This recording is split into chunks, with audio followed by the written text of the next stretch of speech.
자, 우리 청년들, 우리가 로마서를 계속 보고 있는데요. 이제 올 때마다 로마서 오는데, 저번에 우리가 18절을 봤었어요. 그죠? 18절에 하나님이 뭐 하신다?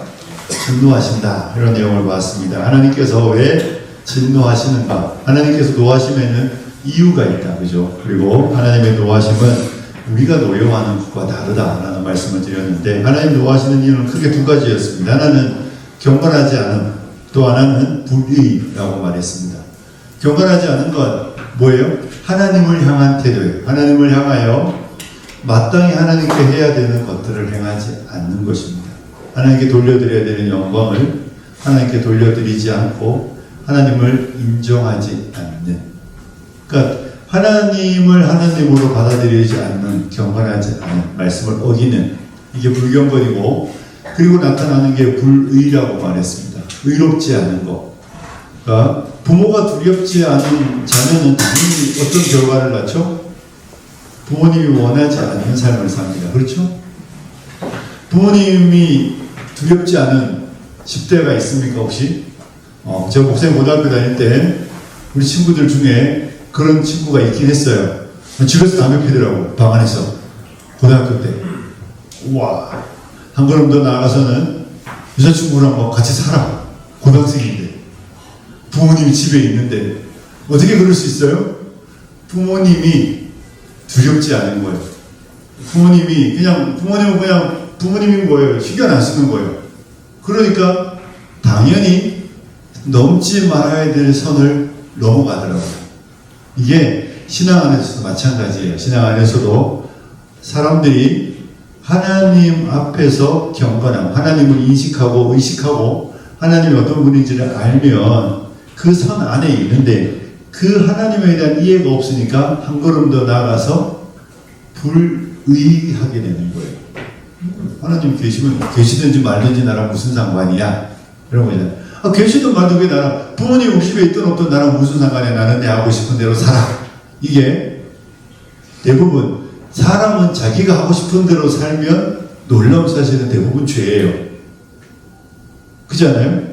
내가 하고 싶은 대로 말하면 누군가가 상처를 받아요. 내가 하고 싶은 대로 행동하면 누군가가 힘들어져요.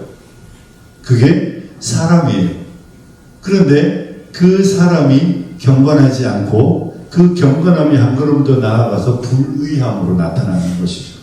그런데 하나님은 불의하신 것은 못 참으시는 거예요. 하나님은 불경건한 것은 참지 못하시는 거죠. 여러분도 혹시 여러분이 살아가는 날들 동안 나는 어떤 부분에 있어서 정말 못 참고 화내는 거 있다, 그런 거 있으세요? 저희 아내는 쏟는 걸 못 참아. 뭔지 아시죠? 이렇게 애들이 뭐 쏟을 수 있잖아요. 우리 집에서는 뭔가를 떨어뜨리든지 쏟으면, 오늘 우리 집사람 없죠? 쏟으면 뭐부터 보냐면, 이게 쏟았으면 뭘 해야 돼요? 치울 생각을 해야 돼요. 이렇게 아내를 쳐다봐야 돼. 저도 쳐다보고 애들도 쳐다봐. 왜? 쏟는 순간 샤우팅이 나와요.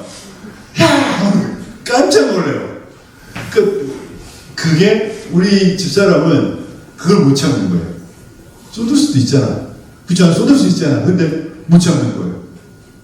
근데 하나님은 불경건하고 불의한 걸 참지 않으시는 분이세요. 그래서 불의와 불경건에 대해서 화내시는 거죠. 이걸 하나님의 진노라고 말하는데, 하나님의 진노가 있다라는 걸 우리가 봤었고, 오늘은 우리의 19절부터 쭉 나오는 이야기인데요. 사람들이 하나님을 알면서도 하나님 앞에 마땅히 돌려드려야 될 것을 돌려드리지 않는 것이 무엇인지 말하고 있습니다.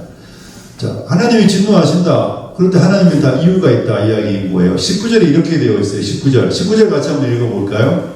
같이 읽을게요. 시작. 보임이라 하나님께서 이를 그들에게 보이셨느니라. 아멘. 이건 이유를 나타내는 접속사예요. 그죠? 영어로는 비코즈겠지만 이 헬라어는 가르라는 단어를 되게 많이 써요. 바울은. 이는 왜냐하면 하나님을 알만한 것이 그들 속에 뭐한다? 보였다라는 것입니다. 하나님께서 이를 그들에게 보이셨다. 자, 하나님은 사람들이 하나님을 알 수 있도록 하셨다는 거예요. 하나님을 아는 게 사람 안에 있는 특징입니다. 자, 여러분, 우리 가운데 우리는 지식을 두 가지로 나누죠. 하나는 뭐예요? 선천적 지식이에요. 하나는 후천적 지식이에요. 우리는 선천적 지식이 많을까요? 후천적 지식이 많을까요? 어떤 거? 후천적. 우리 별로 안 똑똑한데. 자, 물론 후천적 지식도 많은데 우리 사실 선천적 지식, 되게 지식인지도 모르고 습득한 내용들이 되게 많아요. 이런 거 어떻습니까? 나는 호흡을 배워서 한다. 그런 사람 없잖아요. 그죠? 호흡하는 걸 배우나요? 태어나면 하는 거예요. 호흡을 배워서 한다고 그러면 우리가 의식해서 해야 된다면 우리 다 죽었을 거예요. 아마 안 죽었으면 장애인일 거야. 본능적으로 태어나면서 갖게 되는 지식들이에요. 우리는 누군가가 넘어지면 도와줘야 되는 마음, 그건 배워서 하는 거 아니에요. 이미 우리 안에 있는 자각 능력이에요. 그 하나님은 우리한테 참 많은 걸 미리 주셨어요. 아이들이 여러분 결혼해서 아이를 낳으면 애가 되게 신기해요. 좀 지나면 꾸물꾸물 대다가 좀 지나면 뒤집어요. 그 다음 기어다녀. 그 다음 일어서요. 걸어요. 뛰어요. 부모가 가르치지 않아요. 그건 아주 자연스럽게 사람 안에 있는 처음부터 갖고 있는 지식이죠. 그런데 이런 지식뿐만 아니라 사람들 안에 있는 놀라운 지식은 하나님을 아는 지식이 우리 안에 있다는 거예요. 바울은 그 이야기를 하는 겁니다. 하나님을 아는 지식이 우리 안에 있다. 이는 하나님을 알만한 것이 그들 속에 있다. 하나님께서 이를 그들에게 보이셨다. 하나님을 아는 지식이 이 세상 가운데 보이셨다. 어떤 방식으로 보이셨냐면 20절 보세요. 20절 같이 한번 읽어볼까요? 20절 같이 읽습니다. 시작.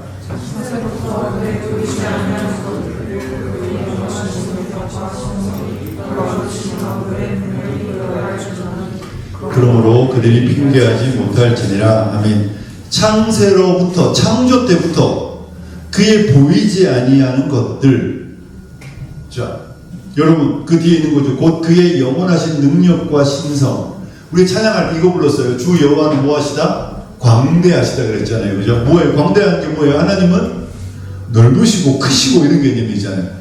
그 같이 great라고 쓸 때 여러분 하나님은 크시다 이렇게 말할 때 우리가 쓸 수 있는 단어가 그거밖에 안 되는 거예요. 하나님은 위대하시다고 말할 때 하나님 얼마나 크세요? 이렇게 물으면 설명할 수 없는 것이죠. 하나님은 우주보다 크시다. 그 크신 하나님이 하나님의 그 위대하심을 어디에 나타내셨어요? 그의 영원하신 능력과 신성이 그가 만드신 만물에 분명히 보여 알려졌다. 이렇게 말합니다. 자, 여러분 만물 속에서 하나님의 그 놀라운 신적인 능력과 하나님의 위대하심이 모든 우주 만물 속에 창조 세계 속에 꽃피고 있죠. 혹시 우리 가운데 과학 공부하시는 형제들이 있습니까? 우리 가운데 뭐 식물이든 동물이든 수없이 많은 학문을 공부하는 사람들 있잖아요. 그런 거 보면 우리 건축? 자, 건축을 하면 뭐 제일 유명한 가우디인가요? 스페인에 가면 있다는데 아직 저도 바르셀로나를 못 가봐서 거기 딱 가면 그 건축물을 보면서 사람들은 뭘 발견합니까? 아, 이 정말 위대한 건축가라고 사람들이 느끼잖아요. 왜? 그 건물 안에는 그 사람이 가진 엄청난 능력이 막 뿜어져 나오고 있는 거예요. 우리가 무엇인가 사람이 만든 걸 볼 때 그런 거 보이잖아요. 와, 누가 만들었냐 도대체.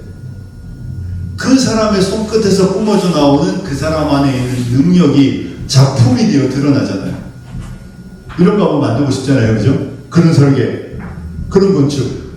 그걸 딱 만들어내면 사람들이 보면서 다 박수 치는 거예요. 뭐예요? 와, 작품의 대단한 건 작품을 만든 사람의 능력이 거기에 다 드러나는 거잖아요. 그럼 그 작품 속에서 사람들은 그걸 만든 사람을 향하여 경탄하고 찬미하고 그를 향하여 위대하다고 박수 쳐주는 거예요. 하나님은 그 위대하심이 온 우주 만물을 창조하실 수밖에 없으신 거죠. 우리 가운데 우리 자매님들이 되게 예쁜데 그 예쁜 사람은 감출 수 없는 미모라 그러잖아요.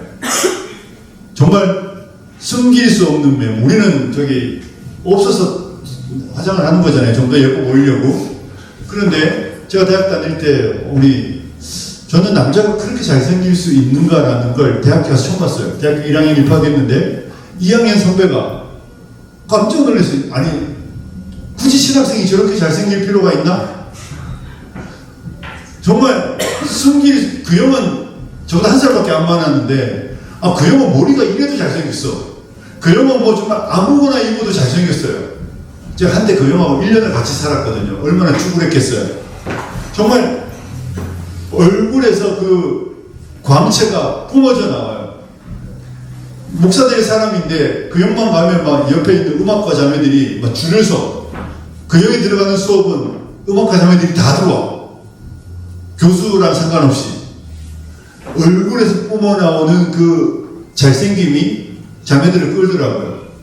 그 드러나는 것처럼 드러난다는 이야기를 하는 거예요. 그죠? 하나님께서 천지 만물을 만드실 때 쥐어짜는 게 아니에요. 하나님의 그 영광스러운 능력이 온 우주 만물을 창조하실 수밖에 없도록 그렇게 하나님은 그 영광을 만물에 드러내신 거예요. 그 작품 안에 작가의 능력이 막 묻어 있는 것처럼 이 로마서 1장 그 이야기 하는 거예요. 하나님이 사람을 만드실 뿐만 아니라 온 우주 만물을 만들었는데 그 안에 하나님의 신적인 능력이 막 온통 도배되어 있는 거예요. 모든 만물 안에 하나님이 얼마나 위대하신 분이신지 하나님이 얼마나 크신 분이신지를 보여주는 하나님의 흔적들이 온 우주에 가득 차 있다는 거예요. 그게 바울이 여기 20절에서 하는 이야기인 거예요. 하나님을 우리가 어떻게 하냐? 우주 만물을 보라는 것이죠. 뭐 천문학을 하는 사람들이 설명도 못하잖아요. 우주가 얼마나 큰지. 그런데 또 이 거시세계는 그렇고 미시세계, 작은 세계는 어떻습니까? 이 작은 세계 속에 있는 얼마나 하나님의 엄청난 능력을 보는지. 제가 책을 보다가 이런 내용을 봤어요. 혹시 물리를 잘하는 형제 있습니까? 물리? 자, 나는 물리 좀 한다. 성현이 물리 좀 하냐? 그냥 대답하기 싫으니까 아니요. 이렇게 간단히. 이런 내용을 봤어요. 여러분이 누가 좀 설명해 주세요. 이런 내용을. 물 분자. 물은 H2O로 구성되어 있잖아요. 그죠? 원자 3개로 이루어져 있는데, 근데 물 한 방울의 분자를, 물 한 방울 속에 있는, 물 한 방울 안에 있는 분자를 모래알 크기로 환산하면, 따라오셔야 돼요. 물 한 방울 안에 있는 분자를 모래알 크기로 환산하면 얼마나 될까요? 책에 그렇게 있는데 책 그대로 적어온 거예요. 환산하면 두께가 30cm, 폭이 800m, 도로를 로스앤젤레스에서 어디까지? 뉴욕까지 깔 수 있대요. 물 한 방울 속에 들어있는 분자를 모래알로 바꿨을 때. 진짜 맞아요? 다 처음 듣는 이야기 같은데? 진짜 물 한 방울, 우리 한 방울 해봐야 얼마 안 되잖아요. 그죠? 저도 그런데 찾아봤는데 단위를 내가 도저히 이해를 못하겠어. 좀 문과생이니까. 그런데 정말 그 책에 이렇게 표현해 놓은 거예요. 물 한 방울 속에 들어있는 분자를 모래알로 바꿨을 때 그 큰 도로를 깔 수 있을 만큼의 양이 된다는 거예요. 어마어마한 물의 양이잖아요. 그죠? 하나님이 그렇게 그 창조세계 안에 하나님의 영광을 드러내놓고 계신 것이죠. 얼마 전에 미국에서 발사했던 우주선이 몇십 년 전에 떠났잖아요. 그죠? 태양계를 벗어나는 데만 해도 몇십 년 걸렸는데, 태양계잖아요. 은하계도 아니고. 그 하나님의 크심은 우리가 측정하거나 우리가 상상하는 것보다 더 크신 것이죠. 그 이야기를 바울은 여기 하고 있는 거예요. 우리는 지금도 이 지구에 발을 딛고 있잖아요. 그죠? 공중에 떠 있는 구. 이 물을 떨어지지 않게 할 수 있으면 제가 여러분에게 1억을 드릴게요. 우린 못하잖아. 근데 지구는 지금도 공중에 떠 있잖아요. 공간에 떨어지지도 않고 떠 있기만 하니까 돌잖아요. 자전하고 공전하면서. 근데 멀미 안 하잖아요. 사람이 만든 차를 타도 멀미하는데, 사람이 만든 비행기를 타도 멀미를 하는데, 지구 자전 때문에 멀미하시는 분 계세요? 지구 공전 때문에 멀미하는 사람 아무도 없잖아요. 그 엄청난 속도로 돌고 있는 지구 위에 저와 여러분이 살아가고 있는 거예요. 하나님께서 놀라운 능력으로 모든 우주를 창조하신 그 영광이 이렇게 온 우주 안에 묻어있고 드러나고 있는 것입니다. 바울은 그 이야기를 하고 있는 것입니다. 온 우주 세계 안에 하나님이 나 하나님이야 이런 거 익혀봐요. 나 하나님이야. 내가 하나님이야. 내가 만물을 만들었고 내가 만물을 지었어. 나는 만물의 창조자며 나는 크신 하나님이라고 우리를 향하여 계속 뭐하고 있는 거예요? 하나님이 말씀하고 있는 거예요. 하나님께서 우리에게 당신을 신학적으로 계시하셨다고 그러거든. 보여주셨다고 말하는 거예요. 내가 누군지. 야, 나 이런 사람이야. 하나님 계속해서 우리에게 보여주고 있는 거예요. 아침 저녁으로 우리가 누리는 모든 만물 속에 하나님이 얼마나 크시고 위대하신지 우리에게 보여주고 있어요. 우리로 하여금 뭐하라고? 하나님을 알라고. 하나님을 알아야 한다고. 그러니 사람은 하나님을 모른다고 말할 수 없어요. 사람은 하나님을 알고 있어요. 그래서 이 바울이 하는 이야기가 20절 마지막에 가면 이런 내용 나왔어요. 그러므로 그들이 핑계하지 못한다. 나 하나님 몰랐어요. 저는 하나님이 저에게 말씀하지 않았고 하나님이 저에게 아무것도 가르쳐 주지 않아서 저는 하나님을 인식하지 못했어요 라고 말할 수 있는 사람이 아무도 없다는 거예요. 우리가 온 우주 만물 속에서 하나님을 보고 있으니까. 우리는 지금도 그 하나님의 오묘한 창조 세계 안에서 하나님의 창조를 누리고 있습니다. 그러면서 바울이 이제 이렇게 21절 같이 읽어요. 21절 같이 읽겠습니다. 시작.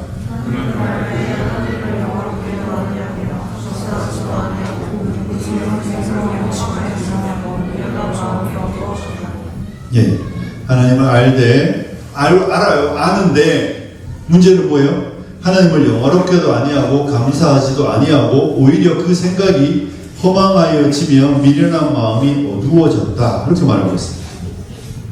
하나님을 알았으면 여러분 멋진 작품을 보면 뭐 해야 돼요? 경탄해야죠. 박수 쳐야죠. 그렇잖아요. 야, 누군가가 만든 정말 그 음악을 보면, 음악을 들으면 와, 그 음악을 만든 음악가를 찬미해야죠. 뭐 좋아하는 음악가, 뭐 최근 여러분 뭐 베토벤 같은 사람은 노후에 어땠어요? 듣지 못하고 보지 못할 만큼. 그런데 음악을 만들었잖아요. 그게 가능해요? 아니, 듣는 음악을 듣지 못하면서 잘 보지도 못하는데 손의 감각으로, 몸으로 감각을 느끼며 교향곡을 만들었단 말이에요. 그리고 그 노래가 연주될 때 사람들은 그 사람의 상황을 알면 그 음악을 만든 그 베토벤의 음악을 들으며 더 열광할 수밖에 없죠. 박수치고 환호하고 더 열렬하게, 더 격렬하게. 우리가 하나님의 만든 세계 속에 살면서 하나님 우리에게 주신 것들을 다 누릴 때 하나님이 기대하시는 건 뭐예요? 너희가 내 창조 세계 안에서 나의 위대한 창조의 영광을 발견할 때마다 나는 너희가 나를 뭐하기를 원하는 거예요? 영화롭게 하고 감사하고 하나님께 박수를 보내고 하나님께 영광을 돌리는 이런 걸 기대하는데 사람들은 영화롭게 안 한다고 말하는 거예요. 사람들은 하나님의 영광을 오늘날 사람들이 좋아하는 단어 우연히 어떻게 해요? 우연히 온 우주는 우연히 있었다. 이렇게 말해버리는 거잖아요. 온 우주가 우연히 있었다. 미안해. 작년에 그 상 받을 때 열심히 만들었지. 그런데 내가 열심히 만들고 딱 전시했는데 누가 지나오더니 누가 만들었냐고. 내가 만들었다 그랬더니 에이 설마 네가 어떻게 이렇게 말하면 무시하는 거잖아요. 그 사람들이 이렇게 말하는 거예요. 내가 정말 열심히 만들어서 내 능력을 다 쏟아부어서 만들었는데 그 작품을 보며 놀라면서 만든 사람에게는 박수를 안 보내. 하나님이 지으신 모든 만물을 누리면서 사람들이 하는 이야기가 이거 그냥 우연히 생겼겠지 하나님 만든 거 아니야. 오늘날 사람들은 그래서 우연이라는 단어를 좋아하죠. 우리가 학교 다닐 때 맨날 논쟁했던 진화. 진화는 한 단어로 말하면 우연이에요. 진화에는 무엇인가 논리적으로 무엇인가 설명해낼 그런 거 필요 없어요. 그냥 우연히 일어나는 일들이에요. 어느 날 우연히, 어느 시점에 우연히. 그러니 누군가가 신이 아니라고 말하도 지적인 설계자가 놀라운 설계 능력을 가지고 작품을 계획하고 만들어낸 게 아니라는 거죠. 그냥 우연이에요, 우연. 우연에 무슨 감사가 있고 우연에 무슨 박수가 있습니까?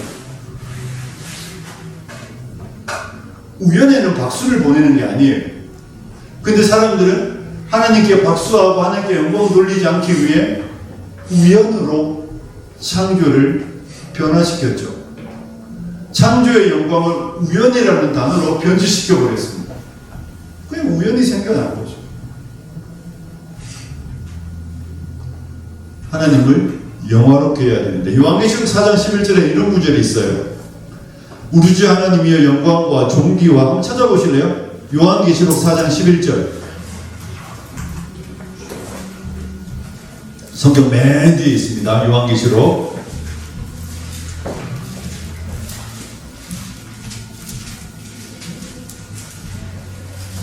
자, 요한계시록 4장 11절입니다. 같이 읽을까요? 시작. 존귀와 권능을 받으시는 것이 합당하오니 주께서 만물을 지으신지라 만물이 주의 뜻대로 있었고 또 지으심을 받았나이다 하더라. 아멘. 우리 주 하나님이여 영광과 존귀와 권능을 받으시는 것이 뭐하다? 합당하다는 거예요. 하나님은 받는 게 당연하다는 거예요. 왜냐하면 주께서 만물을 지으셨기 때문에 만물이 주의 뜻대로 있었고 또 지으심을 받았습니다. 만물은 하나님이 뜻한 것이 그대로 만물대로 되는 거예요. 우리가 속상하잖아요. 왜 내가 뜻한 대로 안 될 때 속상해요. 그런데 하나님은 그 뜻하신 것이 만물 안에 그대로 드러나는 거예요. 그래서 이 요한계시록은 하나님은 영광과 존귀와 권능을 받으시는 것이 당연하다. 그래서 하나님을 찬송하고 있는 것이잖아요. 그런데 문제는 사람들은 하나님의 영광을 돌리지 않는다. 또 뭐도 안 한다고요? 우리가 읽었던 로마서로 다시 돌아오면 감사도 안 해요. 자, 여러분 은혜라는 찬양 아시죠? 은혜라는 찬양에 가사가 뭐가 있습니까? 모든 것이 은혜, 모든 것이 은혜 이런 가사 있잖아요. 모든 것이 은혜, 은혜라고. 은혜에는 뭐가 있습니까? 감사가 있어요. 그렇잖아요? 여러분이 내가 부모님으로부터 은혜를 받았다는 것을 알면 부모님의 은혜에 감사할 줄 알고 보답할 마음이 있어요. 그런데 이런 건 어떻습니까? 아까 우리 우연이라고 그랬잖아요. 우연에 감사가 있을까요? 우연에 감사가 없어요. 아니 우연히 생겼는데 뭘 감사해요? 내가 노력해서 뭘 얻었으면 다른 내용이죠. 우연히 로또에 감사 있습니까? 로또 누군가가 로또 맞았어 1등. 미국 보니까 로또 어마어마하대요. 금액이 우리나라는 차원이 다르더라고요. 미국 뭐 슈퍼볼 이런 거 나오는 거 보면 막 몇백억 이런 단어도 나오던데 그 사람이 로또 맞았다고 해서 감사할까요? 그럼 감사할 얘기 아니잖아요. 그냥 막 로또 맞은 거잖아. 그냥 우연히. 내가 뭔가를 계획한 것도 아니고 플랜을 짠 것도 아니고 내가 의의를 이루기 위해 무엇인가를 열심히 계획을 세우고 누군가가 나를 도와주었고 협력했으면 어떤 지체가 그 일에 동참하여 그 일이 딱 그게 만들어졌으면 박수를 받고 고마워하고 감사가 있는데 이건 그냥 우연이에요, 우연. 오늘날 시대는 우연으로 바꾸고 감사가 없죠. 하나님 앞에 감사 안 해요. 그 우연히 된 일인데 뭘 감사하겠어요? 여러분은 어떻습니까? 감사하시나요? 농부가 옛날 사람들은요, 하늘을 향하여 제사를 지냈습니다. 기후제를 지내기도 했지만, 추수가 끝나고, 우리도 종을 대보러 보면 이런 거 추수하게 하잖아요. 뭐예요? 그건 하늘을 향하여 사람들이 드리는 감사의 제사죠. 왜냐하면 하늘이 때를 따라 비를 줬으니까. 때를 따라 비를 내렸으니까. 여러분, 우리 요즘 걱정이에요. 오늘 날씨가 30도 올라간다는데, 그죠? 진짜 30도 올라갔나 모르겠어요. 오늘 30도 올라갔는데, 이렇게 되면 사과값이 비싼 이유가 뭐예요, 요새? 사과값 왜 비싸요? 작년에 기후가 엉망이어서 사과 농사가 안 돼서 그래요. 꽃이 일찍 폈다가 갑자기 날씨가 추워지면 냉해를 입어요. 그러고 나면 꽃이 수정을 해도 꽃이 시원치 않아. 그럼 열매가 부실해. 거기에다가 날씨가 또 갑자기 우박이나 이런 게 와요. 그러면 상처를 입어요.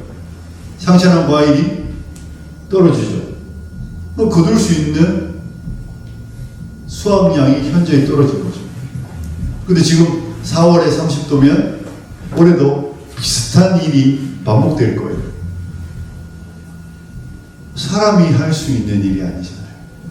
근데 하나님께서 때를 따라 비를 주시고 때를 따라 우리에게 적당한 날씨를 주셔야 농사가 되는 거예요. 그러니 농부들은 절대로 우연이라고 말하지 않아요. 하늘이 그 사람들 하늘이 때를 따라 비를 줬기 때문에 추수했다고 말하죠. 내가 열심히 일했다고 말하지 않아요. 농부의 열심은 당연하죠. 근데 사람들이 하나님 앞에 우연이라는 단어로 바꾼 다음에 영광도 안 돌릴 뿐만 아니라 감사하지도 않는 것이죠. 하나님이 지은 세상에 살고 하나님이 주시는 것들을 먹고 하나님이 주시는 것들을 누리고 있는 사람이 하나님께 감사하지 않는 것. 그래서 바울은 그들을 책망하고 있죠. 도리어 그들 한 걸음 더 나아가서 우리가 읽었던 21절 뒷부분에 가면 이래요. 그 생각이 허망하여지고 생각이 무가치해진 거예요. 그리고 미련한 마음이 어두워졌다. 이런 표현들이 되게 이 성경에서 표현하는 인간의 어리석음에 대한 표현이죠. 그냥 마음이 어두워졌다 이러면 되는데 마음이 미련한 그 마음이 더 어두워져 버렸어요. 그러니 깜깜함 속에 사는 게 사람이죠. 깜깜함 속에 있으니까 스스로가 무엇인가 되게 똑똑한 것처럼, 그래서 22절에 그러잖아요. 스스로 지혜 있다나 어리석게 돼요. 엄청 똑똑한 것처럼 이야기해요. 무신론 과학자들이 나와서 무엇인가 자기가 엄청난 걸 설명하는 것처럼 이야기하면서 자신의 무지를 엄청나게 많이 드러내면서 스스로 똑똑한 척 말하지만 어리석게 된 것이 사람의 모습인 것이죠. 하나님이 지으신 세상에서 영광도 안 돌리고 감사도 안 돌리고 한 걸음 더 나아가서 생각은 되게 어리석어지고 마음은 어두워져 있는 것이 사람의 현실입니다. 그러면서 그들이 하는 일이 뭐예요? 자, 23절 같이 읽어볼까요? 23절 같이 읽습니다. 시작.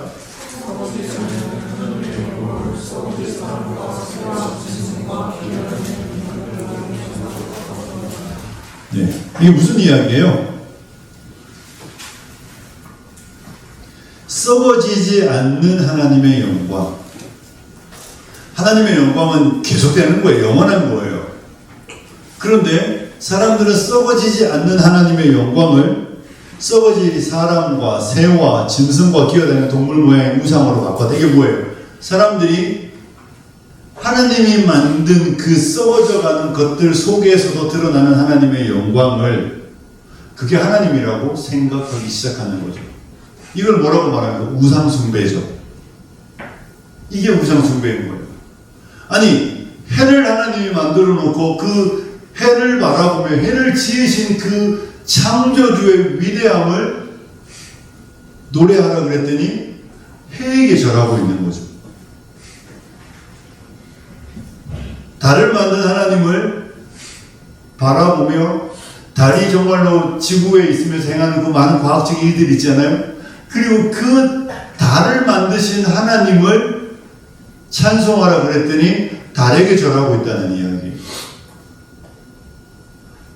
뭐 바위나 산이나 돌이나 이런 거, 나보다 오래 살고 나보다 힘 있는 그 개체를 숭배하면서 나보다 힘 있는 존재, 나보다 센 것, 그것이 있을 때 누가 이걸 만들었을까 생각하고 그 만든 분을 집중해야 되는데, 만든 분은 잊어버리고 만들어진 그 작품 앞에 절하고 있는 거죠.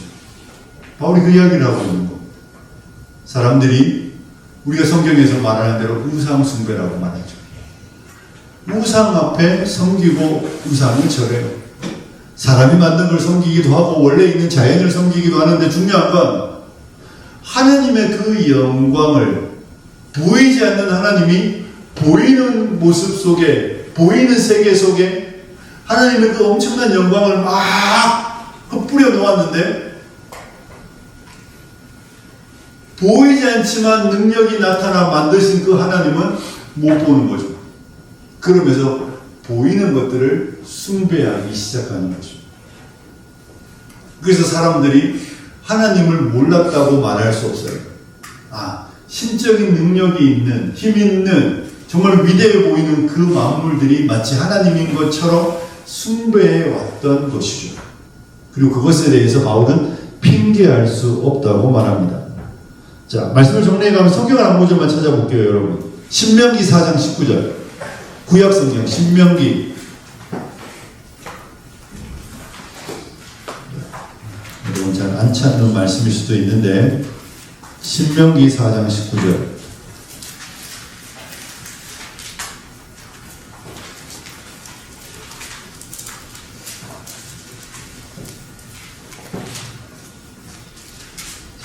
다 찾으셨어요? 같이 한번 읽어볼까요? 시작.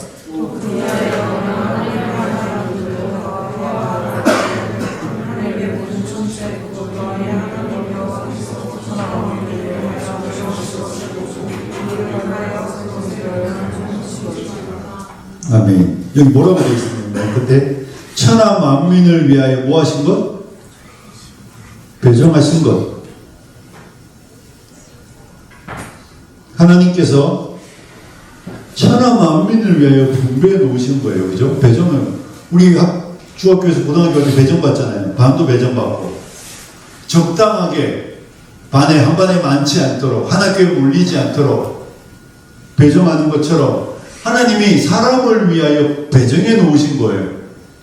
하나님이 사람을 위하여 사람이 뜨거워 죽지 않도록 태양의 위치를, 달의 위치를, 모든 걸 우리를 위하여, 사람을 위하여 다 배정해 놓으셨어요. 그러면서 내가 너희를 위하여 이걸 여기다 갖다 놓았어. 내가 너희를 위하여 달은 저기에, 태양은 여기에, 공기는 이렇게, 물은 이렇게, 모든 걸 그렇게 하나님이 질서 있게 만들어 놓으시면서 하나님이 이미 우려하시는 거죠. 내가 이렇게 너희를 위해 배정해 놓았는데 너희가 미련하여지고 어리석어져서 뭐 하지 말라고요? 미혹되어 그것에 경배하며 섬기지 마라, 이렇게 말해 놓았습니다. 물론 우리는 예배 드리니까, 여러분, 우리는 예배를 드리고 있으니까 문제가 없겠지만, 이방신을 섬기고 우상을 섬기고 자연만물을, 옛날에 자연만물을 섬기는 그 많은 인생들이 행했던 어리석은 게 뭐예요? 하나님이 사람을 위해 배정해 놓은 게 하나님이라고 착각하는 오류죠. 오늘은 우리 사회야, 뭐 한국에서는 돈이 우상이지. 하나님은 우리에게 주신 그 것들, 우리의 편안함을 위하여 주신 물질들을 신으로 만들어서 섬기는 우리 시대의 어리석음들이죠. 자, 사랑하는 청년 여러분, 오늘 이 본문은 여러분에게는 어쩌면 이렇게 이해하셔야 합니다. 여러분과 제가 하나님이 주신 자연에 가거나 하나님이 주신 모든 만물을 누릴 때 우리는 우리 하나님이 진짜 위대하신 분이구나라는 것을 깨달아 알아야 돼요. 신학적으로 일반 은총이라고 그러거든요. 하나님이 일반 세계 안에 나타내신 하나님의 영광, 그 하나님의 영광도 우리 찬송가 보면 주 하나님 지으신 모든 세계, 그죠? 내 마음속에 그리워 볼 때 하늘의 별 울려 퍼지는 데서 주님의 권능 우주에 찾네. 그러고 나서 후렴이 주님의 높고 위대하심을 내 영혼이 찬양하네. 왜요?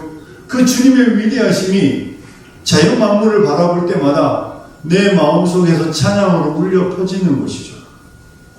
그런데 어리석게, 그리고 여러분은 날마다 하나님 주신 공기, 하나님 주신 물, 하나님 주신 모든 자연 만물들을 인하여 하나님께 영광 돌리고 감사해야 돼요. 하나님이 이것들을 주셨기 때문에 우리가 누리고 있는 거잖아요. 하나님 이것들을 주셨기 때문에 우리가 살아갈 수 있는 것입니다. 우리가 그를 힘입어 살며 기동하고 있다는 바울의 이야기처럼 우리는 하나님을 없으면 하루도 살 수 없는, 근데 모든 만물 속에 하나님 우리에게 은혜로 주신 것들을 누리며 하나님을 영화롭게 하고 하나님을 찬송하고 감사하는 여러분들이 되시기를 축복합니다. 그러면서도 이 어리석은 세상을 바라보아야 되는 것이죠. 오늘날은 이 물질 문명 속에 이 하나님의 영광을 우연이라는 단어로 바꾸어버리는 어리석은 사람들과, 또 여전히 우리나라에도 있겠지만 헛된 것들을 섬기고 헛된 것들을 우상이라고 만들어 섬기는, 아프리카나 이런 데 가면 여전히 많습니다. 그런 것들을 절하고 숭배하는 어리석은 사람들. 우리야 지금 이 로마서가 2000년 전에 기록되었으니까 우리 시대랑 너무 떨어지죠. 하지만 2000년 전의 사람들은 달을 섬기고 해를 섬기고 수없이 많은 피조된 것들을 섬기며 살았습니다. 그게 신인 줄 알고. 하나님이 우리를 위해 배정해 놓으신 건데, 여러분 가운데 누군가가 혹시 아프리카에 어디 선교사로 간다, 여전히 아프리카 우지로 가면 이런 부족들을 만나게 되는 것이죠. 그들을 불쌍히 여기는 것이죠. 우리는 그들을 불쌍히 여기고, 우연이라고 말하는 사람도 불쌍히 여기고, 여러분과 저는 아니야, 이건 하나님이 만드신 거야. 하나님 우리를 위해 배정해 놓으신 거야. 하나님 우리를 위해 펼쳐 놓으신 하나님의 영광이 드러나는, 하나님의 손길이, 하나님의 창조의 영광이 이 우주 안에 있는 거야 라고 말하면서 우리 청년들이 예수님을 찬양하기도 하지만 하나님이 만든 자연 만물을 바라보고 찬송할 수 있는 그런 은혜가 여러분에게 있기를 주님의 이름으로 축복합니다. 기도하겠습니다.